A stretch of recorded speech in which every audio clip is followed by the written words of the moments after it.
تو آج دو جو ہے وہ جنگیں تھیں، ایک سیاسی اعتبار سے جو آج اپنے یہاں پر پہنچ کر اپنی قیادت کے ساتھ، جس میں صدر نیشنل پریس کلب انور رضا، سیکرٹری راجہ خلیل، فائنانس سیکرٹری جناب نیر علی اور طارق چوہدری صاحب جو سابق پریزیڈنٹ نیشنل پریس کلب کے، کاشف رفیق اور دیگر احباب کے ساتھ مل کر، اور دوسری جو قانونی جنگ ہے وہ اس عدالت کے ذریعے انشاءاللہ آپ جیتیں گے، اور ان کا یہاں سے آج نہ آنا اس بات کی غمازی ہے کہ یہ آپ کے لیے خوشخبری ہے، چونکہ وہ یہاں سے بھاگ گئے ہیں۔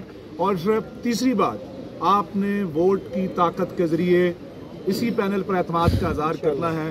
جس طرح آج آپ گٹھے ہوئے ہیں، نیکسٹ ڈیٹ جو بھی آتی ہے اس پر پھر سے اپنے گٹھے ہو کر یہاں پیش ہونا ہے۔ بڑی تفصیل کے ساتھ ہماری تمام قائدین نے گفتگو کی ہے۔ افضل بٹ صاحب کی قیادت میں نہ صرف جرنلسٹ پینل نے اس شہر کے جرنلسٹوں کی خدمت کی،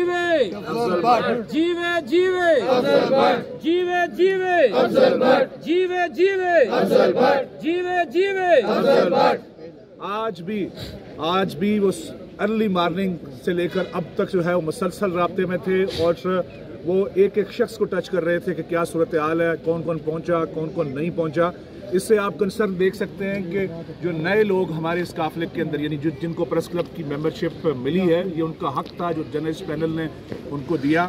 اور اب آپ پر فرض ہے کہ جہاں جہاں آپ کے حقوق کی جنگ لڑی جائے آپ اس جگہ پر موجود ہوں، اور آپ ثابت کریں کہ یہ آپ کا حق تھا جو آپ کو دیا گیا ہے۔ جو لوگ اس راہ میں رکاوٹ بن رہے ہیں ان کے سامنے آپ دیوار بن کے کھڑے ہو جائیں، اور جرنلسٹ پینل کے ساتھ کی صورت میں آپ یوں ہی ہمارے ساتھ رہیں۔ بہت شکریہ۔ تیرا پینل میرا panel, journalist panel, journalist panel, تیرا پینل میرا panel, journalist panel, journalist panel, ایک ہی نعرہ ہے کی rate, Afzal but, Afzal but. ایک ہی نعرہ ہے کی ریٹ۔